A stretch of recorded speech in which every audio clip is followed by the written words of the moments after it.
Dimensional, इससे पहले पढ़ा था वन डायमेंशनल डायग्राम, आज पढ़ेंगे अपन टू डायमेंशनल डायग्राम। और टू डायमेंशनल में क्या होता है, जिसमें लंबाई और चौड़ाई दोनों में डेटाओं को रिप्रेजेंट किया जाता है, उसको अपन क्या बोलेंगे, टू डायमेंशनल डायग्राम। अब टू डायमेंशनल डायग्राम का फर्स्ट पार्ट आता है यूनिट स्क्वायर डायग्राम, इसको अपन बोलेंगे इकाई वर्ग आरेख। इकाई वर्ग आरेख में क्या होगा, अपने पास में फॉर एग्जांपल कोई डेटा है, जैसे कि देखो कि फसल के क्रॉप के डेटा हो गए, फसल प्रोडक्शन, तो यहाँ पर क्या जाएगा, फसल का नाम या कौन सी फसल है उसका नाम आ गया, दूसरा उसका उत्पादन कितना हो, एक तो फसल का नाम होगा, दूसरा क्या होगा, उत्पादन। कोई से भी एक ईयर का अपने उदयपुर का डेटा लेते हैं तो अपने पास में जिला सांख्यिकी के रूप में का बुक है या और कोई भी आपको डेटा सोर्स मिलता है उससे लिया, तो फसल जैसे कि अपने आप को होता है मक्का, मक्के का प्रोडक्शन हुआ फॉर एग्जांपल 60 मैट्रिक टन या 60 टन प्रोडक्शन हुआ, ऐसे लिख सकते हैं 60 हुआ। मक्के के बाद में और क्या होता है अपने यहाँ पर,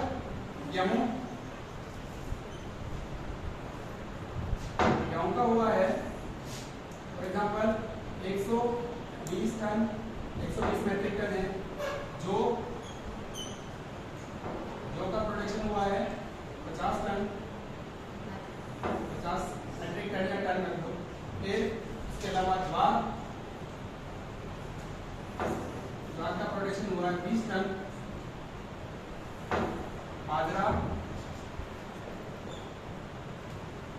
का प्रोडक्शन हुआ है 10 टन। इस तरह के अपने पास में एक साइड में क्रॉप का नाम है, दूसरी साइड में प्रोडक्शन के डेटा हो सकते हैं, या फिर एक साइड में तहसीलों के नाम है, दूसरी साइड में उसकी पॉपुलेशन हो सकती है, या फिर इस तरह से कोई मिनरल्स के नाम है और उनके प्रोडक्शन हो सकते हैं। इधर क्लास हो सकती है और इधर स्टूडेंट हो सकते हैं कि फर्स्ट ईयर में तो फर्स्ट सेम में कितने, second same, third same, fourth, 5, 6 same में इधर स्टूडेंट, यहाँ पे आ जाएगी स्टूडेंट की संख्या और यहाँ पे क्या आ जाएगा, क्लास कौन सी। इस तरह के एक साइड में कैटेगरी बताएगा और एक साइड में उसका प्रोडक्शन या क्या है, डेटा क्या है वो बताएगा। तो अपन को क्या करना है, इसमें अगर अपन एक कोई भी एक यूनिट स्क्वायर डायग्राम बना रहे हैं तो अलग अलग यूनिट स्क्वायर बनाने हैं। तो अपन जब डायग्राम बनाएंगे तब कैसे बनाएंगे, अपन एक स्केल लेंगे, स्केल डिसाइड करेंगे। वो क्या डिसाइड करेंगे, इनमें से हाईएस्ट और लोएस्ट डेटा, देखो हाईएस्ट डेटा कौन सा गया है 120 और लोएस्ट क्या गया है 10।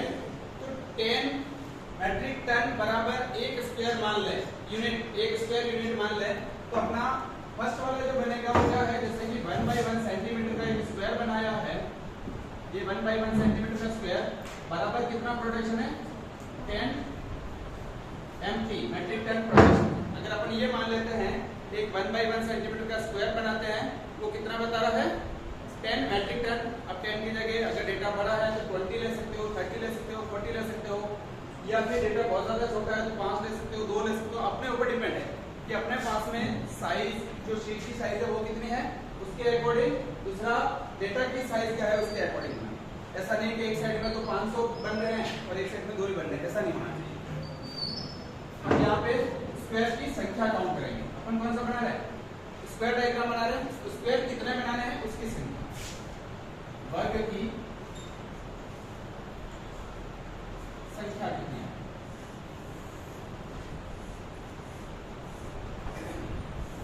वर्ग की संख्या काउंट करने के लिए क्या है, जो स्केल दिया है वर्ग की संख्या is equal to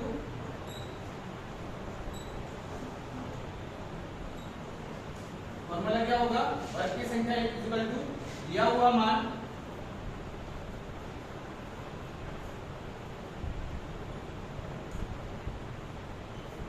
divide by scale value, मापनी का मान।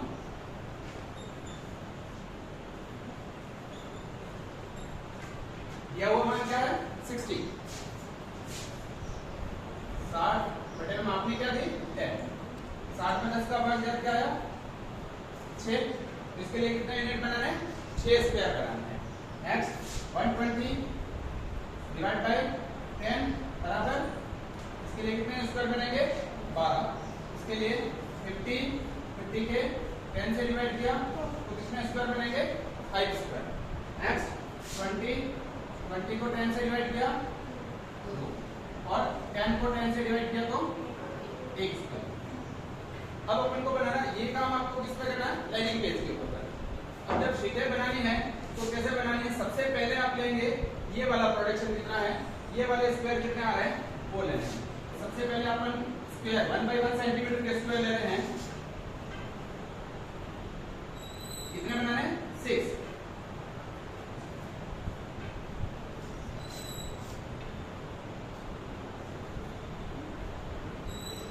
आप चाहें तो एक के ऊपर एक 6 बना सकते हैं, ठीक है। आप चाहें तो ऐसा बना सकते हैं 3 और उसके पास में 3 और बना दो, 3 + 3 ऐसे ही बनाए जा सकते हैं।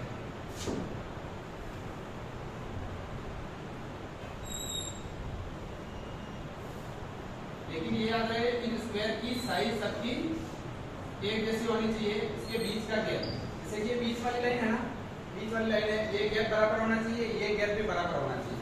स्क्वायर का गैप बराबर होना चाहिए, स्क्वायर की साइज बराबर होनी चाहिए। कितने स्क्वायर बनाने थे 6 स्क्वायर। ये कौन सा डेटा रिप्रेजेंट कर रहा है, मेज मक्का, मेज मक्के का डेटा रिप्रेजेंट कर रहा है। यहाँ पे लिख लेंगे अपन। फिर थोड़ी जगह छोड़नी है, छोड़ने के बाद में दूसरा वाला डेटा क्या है, गेहूं। गेहूं के कितने स्क्वायर बनाने, 12 स्क्वायर बनाने हैं। तो अपन 4-4 बना ले या 6-6 बना ले या 3-3 बना ले, जैसे आपको शीट के अंदर जो अपने पास में साइज की शीट है उसके अकॉर्डिंग देख करके बनाना है। जैसे कि मैं यहाँ पर 4-4 के बनाऊंगा,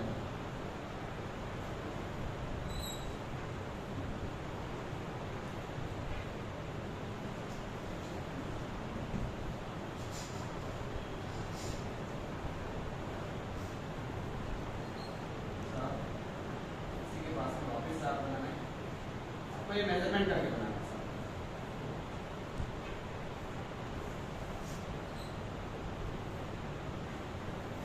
हो गए 8 और बनाने पड़ेंगे इसके पास में 4।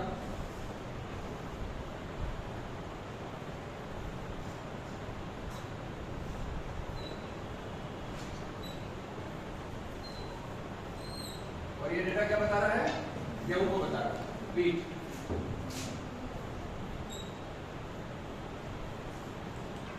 नेक्स्ट थर्ड क्या है, जो के कितने स्क्वायर बनाना है, 5।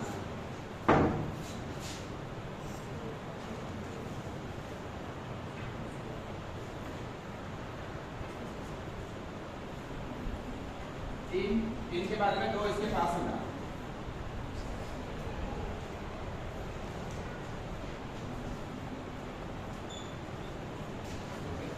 ये जो गैप छोड़ा है ये बराबर होना चाहिए, क्या जितना गैप यहाँ छोड़ा है उतना गैप यहाँ। इसके बाद में कितने बनाने हैं, द्वार के 2।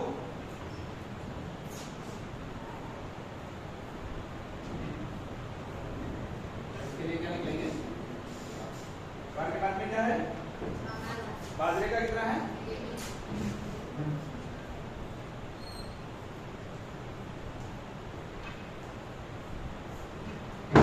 क्या ऊपर हेडिंग क्या लिखेंगे, प्रोडक्शन है तो क्रॉप प्रोडक्शन ऑफ उदयपुर 2023, ठीक है।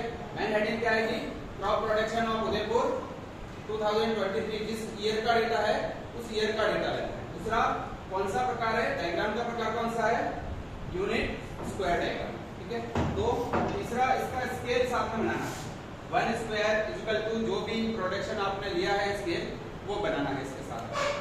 अब आप चाहे तो यहाँ पे जो अलग अलग है उसमें अलग अलग कलर कर सकते हो, ये वाला पूरा एक कलर आ सकता है, ये वाला एक कलर आ सकता है, ये वाला डिफरेंशिएट करने के लिए अपन इसमें अलग अलग कलर कर सकते हैं। उसको अपन इस तरह से जो डायग्राम है उसको अपन क्या बोलेंगे, इकाई वर्ग आरेख या यूनिट स्क्वायर डायग्राम।